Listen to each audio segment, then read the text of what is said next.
right. Well, today I am here with Ryan Klaasen. He is the director of operations for El Dorado Cantina and the co-owner of Smoke and Fire Barbecue. How you doing today, Ryan? Fantastic. How you doing today? I'm doing awesome. I'm doing awesome. So, Ryan, where in the world are you right now? Tell me where you are and kind of what you're doing. I am sitting in Summerlin, Nevada. I am in the lounge at El Dorado Cantina. I'm enjoying a beautiful St. Patrick's Day. We got a little bit of green beer here. I haven't enjoyed yet, but it's looking pretty tempting. But things are good. We're here in El Dorado in Vegas and couldn't be happier. Awesome. Awesome. Well, Ryan, why don't you tell us a little bit about yourself? How do you end up here in Vegas at El Dorado? So I bounced around a little bit from Southern California originally, ended up going to college up in Eugene, Oregon at the university. Went back to Southern California in hopes of reclaiming my high school glory days with all my buddies, and it's going to be a blast, and we're all best friends. And I got back there and no one's there. They're all gone. They had all moved on. So I had a friend in Vegas, came out, moved in with him for a couple weeks, tried it out, fell in love with it. Went to a career fair at UNLV of all places and lied on a resume and got a job. And I've been here ever since. So it worked out. Standard hospitality. Yeah, Lied on a resume, exactly. Got a job. I love Right. it. I love it. I love it. So take a second. Tell me a little bit about El Dorado. What do you guys have going on there? And then we'll kind of move over to your other business, your Smoke and Fire. So let's hear about El Dorado. Sure. We have three current locations.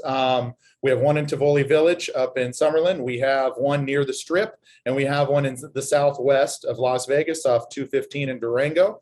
The brand itself is fantastic, really high quality Mexican food centered around organic and non-GMO foods. We really strive to provide the highest quality ingredients. Everything's made from scratch. Food is fantastic. It's fresh. We have a large menu, over 90 items. We do different things on the weekends, like we do a weekend brunch. We do a Latin brunch with live music. We're getting ready to roll out a Latin night on Thursday nights. And just really a cool, relaxing vibe where someone can come enjoy great food, have great drinks, and be entertained. So it's really it's a 24-hour-a-day business, 7 days a week in all three locations. So we're available anytime, any day, literally. That is awesome. That is awesome. So, how are you? Vegas is known for its cuisine, right? I mean, like they've got some great restaurants out there. How are you? How are you distinguishing yourself? How are you continuing to grow in that market? So I think that, you always look at the competition, right? And you see what other people are doing. But I think in this regard, ownership has a definite passion for organic and non-GMO foods. And we really wanted to offer a product that represented that. And, these are guys that get to travel all over the world and eat in some of the greatest restaurants in the world. And they were able to go and figure out what they really liked and what they wanted to bring back to the restaurant so that we can create dishes and offer things that you may not see in other places. But you can also get the staples of Mexican food as well. And, that's kind of, we just put our heads down and focus on what we're good at and figure out how to make it better. I'm not really worried too much about what other people are doing. If we're not at our best, we're never going to be doing the things we want to do. So kind of just want to focus on our little bubble and figure out how we can be better for our guests. That is awesome. That is awesome. Yeah, absolutely. Don't look too far out if you're not taking care of your own business, right? Yeah, right. Absolutely. So talk to me a bit about Smoke and Fire. What does that look like? What does that feel like? You recently opened it, is that right? Yeah, so it's actually going on its 2-year anniversary in April. We opened right smack dab in the middle of the shutdown. Had signed a lease about a month prior. It's a barbecue restaurant that offers burgers and barbecue. Our highlighted item probably represents 25% of our sales are our blueberry chicken sliders, which are buttermilk fried chicken, blueberry jam, pepper jack cheese, blueberry aioli, served on a Hawaiian sweet roll. Sounds a little odd, and some people give you that look like, I don't know. And then they try it, and they're like, oh, my God, I want more. That's awesome. It's become a cool little neighborhood spot. We opened in the pandemic during the shutdown. Like I said, the idea behind it was, hey, we're sitting at home doing nothing right now. We're all bored. We signed this lease. Let's just open for delivery, see what happens, and start feeding people. And if people like it, we'll build a following. And hopefully someday when the business is able to open its doors, we'll be able to fill it. And you know, sure enough, we've been really blessed and fortunate to do that. So business is doing well. Awesome. So do you still have a thriving delivery business, or is it, you know, just pretty much relying on what's walking through the door right now? It's a little of both. We get a lot of pickup business, but a lot of, you know, we fill the restaurant every day, and it's like I said, it's a blessing. It's not a huge space, but at the same time, anytime you're able to put butts in the seats and make people smile, that's what it's all about. I love it. I love it. So, I mean, you have to really love, you know, building a business. I mean, if you start a business, you know, during a pandemic where nobody really knows the end of it, you know, what's going to happen, you know, that has to be something you've got a passion for, man. So tell me, how did you guys get together? How did this get started? You know, what was it like to start with? You know, kind of take me through that whole rise there. Yeah. So, you know, obviously we put some planning into it prior to the pandemic. We were probably about a year in, had been working on different dishes and ideas that we thought would be good. Wanted to keep things simple. Boom, pandemic happens, everything shuts down. But ultimately the goal was, you know, like I said before, it's just feed people and make them happy and give them a product that they'll want to come back for. So we really just focused on that and took it day by day.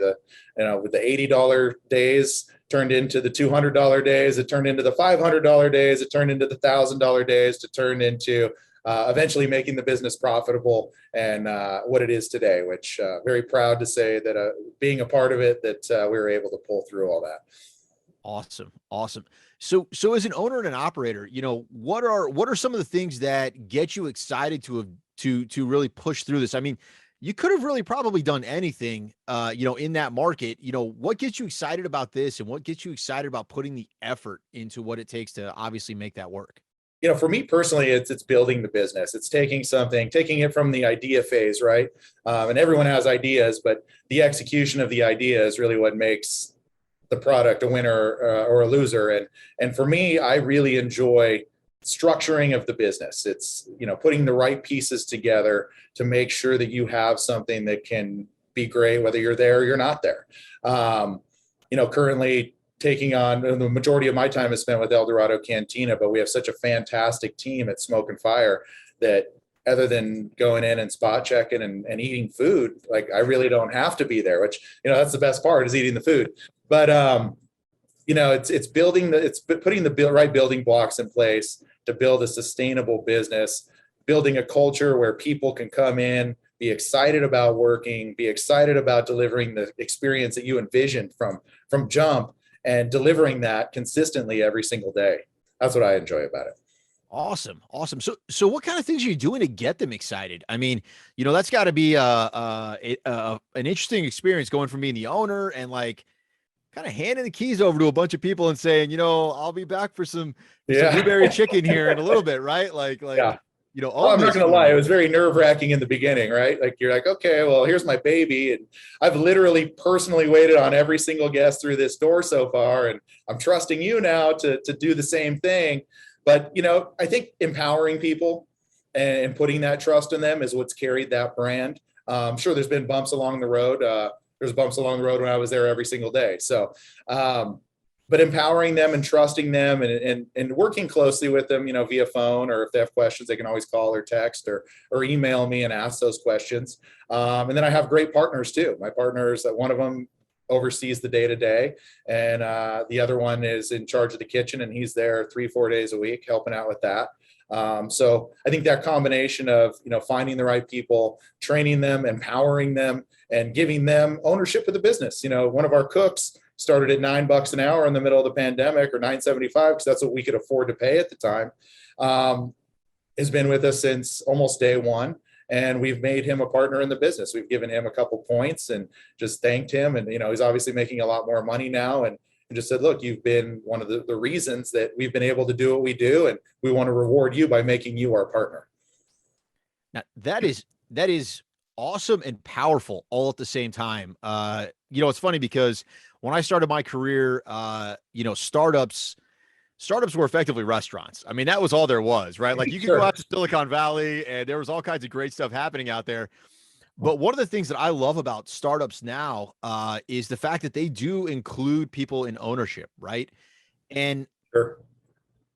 our industry, the hospitality industry, that's something that we've not really done so much, right? Like there's usually not enough to go around, and so the thought of giving some to somebody else has always been kind of out there. So, is Absolutely. that something you would recommend? Is if you own a business in this space right now, is that something you think about doing?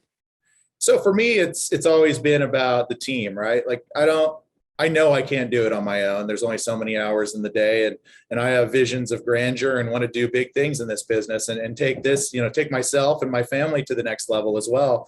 It's never going to happen if I'm going to hoard everything. I know that, at least for me. That doesn't work for me. Other people, maybe it works for you. And I'm not here to tell you how to do it one way or another. But for me, I like the inclusion of the team in the ownership. It's a different buy-in at that point. It's you give somebody something that you've built, and you say, and you thank them, and you look them in the eye and say, we're now partners. Like, you don't report to me. I want to hear from you what you want to do to make this better. This is your restaurant too. I just think that that's a really powerful way for me to grow my brand, and to be able to come work with a really great restaurant group like El Dorado Cantina. That would have never happened had I not, had we not had the foresight to give to our people that way. That's outstanding, and I hope that everybody keyed in on that, because that's absolutely huge. So you talk about building the business, right? And you love, and you've got a passion for building the business. One of the things we haven't talked about yet, right, is so you played football at the University of Oregon, right? Yes, go Ducks. There you go. So that experience, like at a high level, you had to have learned how to build in that environment, right? I mean, Sure. it's highly so what did you take away from that experience that helped you think focus well enough to be able to be where you are today and enjoy what you love doing right now? Yeah, I mean, from high school, I remember my junior year of high school, I was always a bigger guy, and I could run pretty well. And I was never a lifelong football player. I played hockey and I played football when I was a kid, and ended up making the varsity team my junior year. And one of the coaches is like, well, you're really big and you're really fast. Like, you could probably get a scholarship to play football at a university. And I was like, what is that? What does that mean? I have no idea what you're even talking about. What's a scholarship? And so, obviously he got into it a little bit, and, kind of latched on to the idea that this is what I want to do. And I didn't know where. I knew Notre Dame was awesome, and Florida State was awesome, and all these great schools. But I knew that if I was going to do it, that the work had to be put into. Like, there's no way I was like naturally gifted enough to go play at that level. And it was going to require hard work. And, the more I got into it, the more I enjoyed it, and started getting up at like 4 a.m. and going to my coach's house and getting the keys to the gym, and, doing a lot of footwork stuff, and just making myself the best possible choice for any school that decided that they wanted to come get me. Now, Oregon specifically was 2-9 and really didn't want to go there, and thought it would be a tremendous downgrade after eyeballing some of these bigger schools.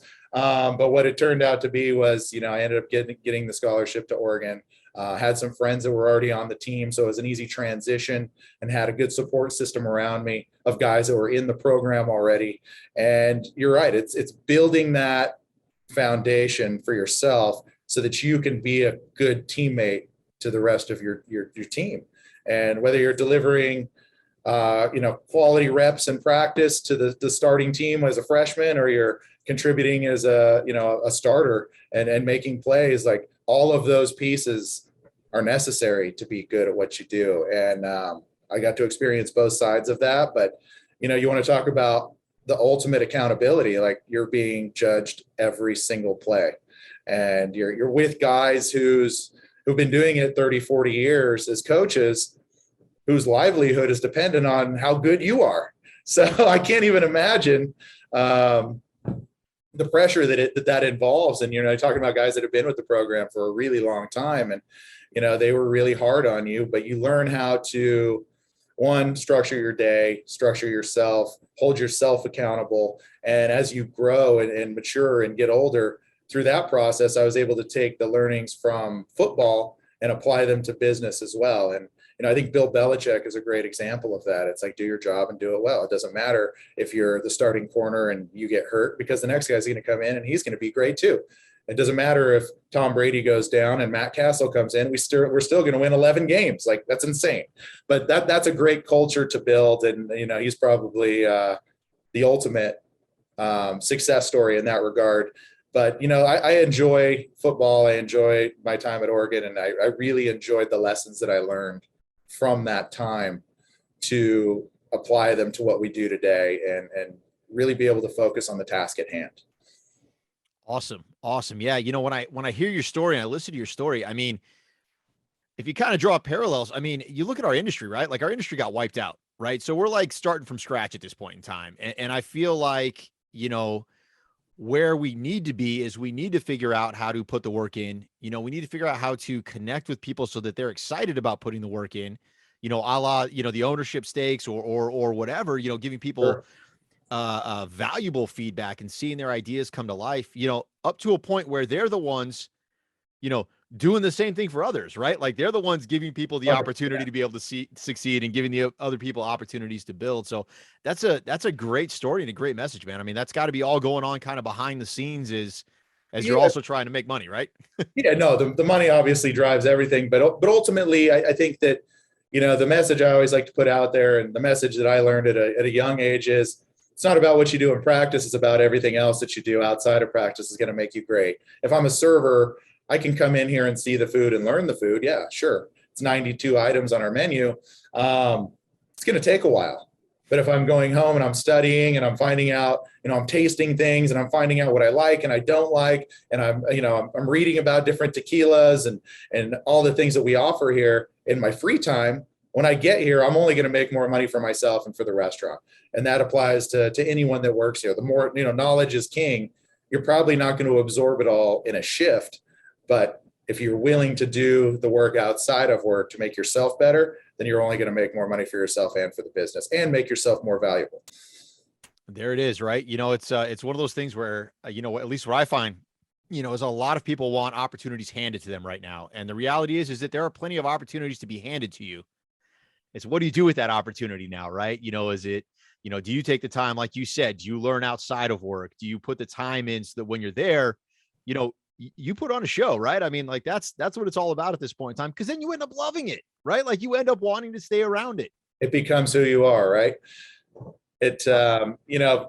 Another great piece of advice from a longtime mentor of mine, one of the owners of the Tao Group, Lou Aben. He's like, look, you want to rise fast, make yourself the obvious choice. He's like, why am I going to pick you? What are you going to do that's going to prove to me that you're the guy to take the next spot up? And then up again and up again and up again. And that really resonated with me as well, is that, what am I doing to make sure that I stand out? Not to downplay anyone else, but what kind of work am I putting into this so that when it comes time for a promotion, Ryan Klaasen is the only guy that we can move on right now. Absolutely. And the funny thing is if that's the environment you build, right? Everybody rises to that occasion. They don't say, oh, well, Ryan's obviously going to get the job. I'm not even going to try anymore. Right. It's Sure. like, well, if I want that job, I got to take Ryan out. Right. Like, I've got to figure out how to get to that level, so hopefully the cream rises. Right. Yeah. And what it does? It does two things. One, it does that, which is you build a competitive environment that's fun to be in. It's fun, friendly competition. It's not cutthroat. Like, of course, oh, I saw Ryan do this. Look what he did. Like, no, it's I've got a 5-year-old and an 8-year-old that do plenty of that. I don't need any of that. Yeah. I know the feeling. But at the same time, it's the people who don't fit that stand out immediately, and you're able to make decisions on whether you can turn that person into somebody who can fit that, or decide that, hey, you know what, maybe this isn't the best fit. Awesome. Well, we're kind of getting to the end of the show here. And, at the end of the show, I always like, kind of looking ahead and trying to pay it forward. So, if you were talking to a new leader coming into the industry right now, what kind of advice would you give them as they're getting started? I always reference back to Lou Aben. my time at the Tao Group, I've been told and have personally felt is like a Harvard education in the hospitality world. They really are fantastic at what they do. They have every base covered, and I've never seen a machine work so efficiently in my life. But Lou Aben, who I think the world of, and he had told me, giving me my first general manager job, was that it's not about just running the business. It's not about just the numbers. The sign of a great general manager is how many general managers are you going to spawn, and how many are you going to create by leading them and teaching them and training them and growing them into leaders like yourself. How are you going to approach that? And at the end of the day, his words were, I measure successful GMs by how many leaders they can create. And so for me, it was all, a new manager coming in. It's, we're going to give you all the tools. We're going to train you. We're going to teach you how to operate the space. But ultimately, there is some reliance on you putting in the work and putting in the extra time. And if you really want this, all of our information is at your disposal, and we will do everything in our power to get you to the next level. And, I can say in my time here in a year and a half, we've promoted, we've created 4 general managers, and have promoted several people, and taken bussers and made them managers, and taken a hostess and made her a manager, and then promoted her to general manager. So, the people that buy in, you create an environment that people can enjoy. And you're going to put in the hours, but you're going to have fun too. And it's not all work and serious, and keep it light, get stuff done, and move the machine forward. And I think that if you can create that environment and instill that in a young manager, then the opportunities are limitless, right? You're absolutely correct, man. That's incredible. I think, a lot of people right now are focused on themselves. And I think what you find is that the best thing you can do is focus on growing others, and everything else will be there. Right. I think being a dad has a lot to do with it too. That changed me a lot. It's been 11 years now, and you find out that you're not first anymore. You're always second or third or fourth. So it's all good. I enjoy that. I love that aspect of being a dad, and it's definitely helped groom my management style into being more patient and understanding. Love it. Yeah, I definitely fall below the cat at this point in time. So, I don't know how many rungs down that is, but it's definitely not at the top. So I definitely understand that. I definitely understand that. See eye to eye right now. There you go. There you go. Yeah. Well, I can tell you, it sounds like you have an amazing thing going with El Dorado. Smoke and Fire sounds absolutely awesome. If I'm interested in finding out more about El Dorado, where am I going to go to see a little bit more about them? You can go to eldoradocantina.com. All 3 locations are on our website. We're going to be opening in Dallas. There's some information on there as well. You learn about the food. There's some videos on there. There's pictures. You can see how delicious, everything looks, and imagine how good it tastes. But once you get into the restaurant and taste it, it's definitely worth it. You'll be coming back for sure. Awesome. Awesome. And then what about Smoke and Fire? Smoke and Fire, same thing. smokeandfirelv.com. You can check it out there, and a lot of videos, a lot of pictures. We do delivery, we do takeout in El Dorado and in Smoke and Fire. So we make ourselves as available as possible, and come enjoy it. Come try it and enjoy. Very cool. Very cool. And if somebody wanted to message you, connect with you, do you have a favorite social platform you hang out on or pay attention to? I got married, and I learned a long time ago it's a lot easier not having social media.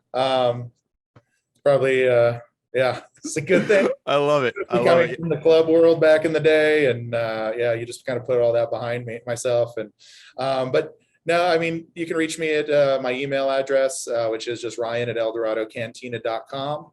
I'd give my cell number, but I don't know how many people this is going out to, and my phone rings enough as it is. So we'll hold off on that. But yeah, feel free to email anytime. Awesome. I'm available all the time, and I sleep very little, and I enjoy what I do. So I'll get back to you as soon as possible. Awesome. Awesome, Ryan. Well, thank you very much for taking the time to be here today. This has been absolutely awesome. I'm going to tell you, I think you win the award for best background I've ever seen on one of our shows. So congratulations on that, as well as with all your success. So thank you very much, Ryan. Yeah, it was my go-to. Thank you so much. I enjoyed it. Really, really appreciate you having me on. Thank you. Perfect. Well, we'll connect again next time, man. So best of luck to you. Look forward to it. Thank you. All right. Bye.